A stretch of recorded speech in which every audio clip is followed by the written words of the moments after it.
ह्या गुणरत्न सदावर्ते बोलत आहेत, थेट जाऊयात।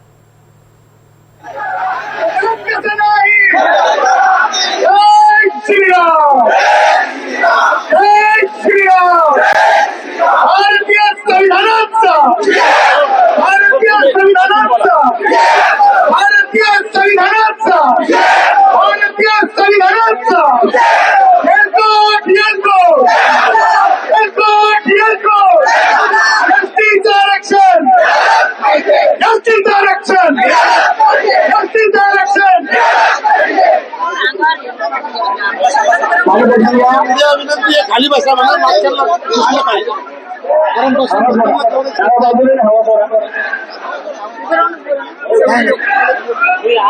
सवयच नाही मला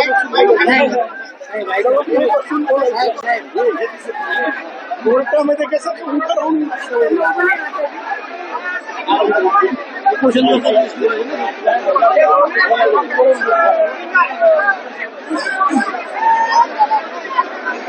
मी बोलू का पण शांतपणे ऐकणार का? कारण आपली संस्कृती जी आहे मग अहिल्यादेवी होळकरांची आहे, त्यामुळे आपण नियम पाळले पाहिजे।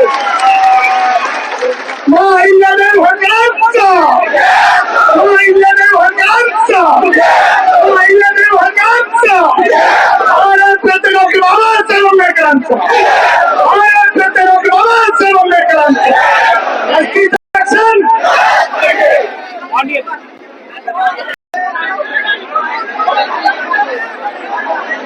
मी घंटे की चोट पर बोला है।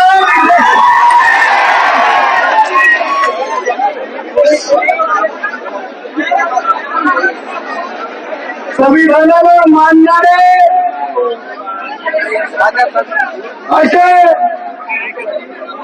आंदोलनकर्ते आपण सगळे, त्याचबरोबर माननीय श्री बोराडे साहेब जे आत्मक्लेश एकत्रित करून आपल्या धनगर भावांना एसटीतून आरक्षण देण्यासाठी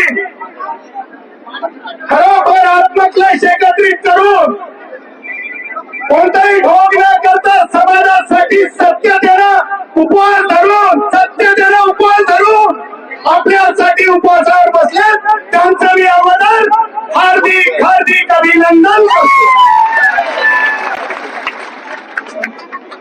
आंदोलन अनेक होतात, परंतु त्याच आंदोलनाची चर्चा होते बोराडे भाऊ। त्या आंदोलनाच्या नियतीमध्ये आणि नीतीमध्ये कोणती खोट नसते, म्हणून तुमचा विजय निश्चित आहे। धमक्याची चोट पर निश्चित आहे। एकदा कायद्याचा बोलत असतो आणि तसाच होत असते, आणि तसा आपण सगळ्यांनी अनुभवलेला नाही म्हणजे नाहीच असते। भावांनो, मा अहिल्यादेवी होळकरांचे विचार आणि तत्कालीन त्याचे राजपद्धती, त्याचबरोबर भारतीय संविधानामध्ये दिलेले अधिकार, हे दोन्ही विचार संविधानातले आणि अहिल्यादेवी होळकरांचे हे सारखेच आहे। ते मी डंक्याची चोट तुम्हाला सांगत आहे। अहिल्यादेवी होळकरांचे विचार आणि भारतीय संविधानामध्ये दिलेले आरक्षणाचे विचार, आरक्षणाच्या तरतुदी ही माणसाच्या पूर्ण विकासाची तरतूद आहे। याचं उदाहरण द्यायचं झालं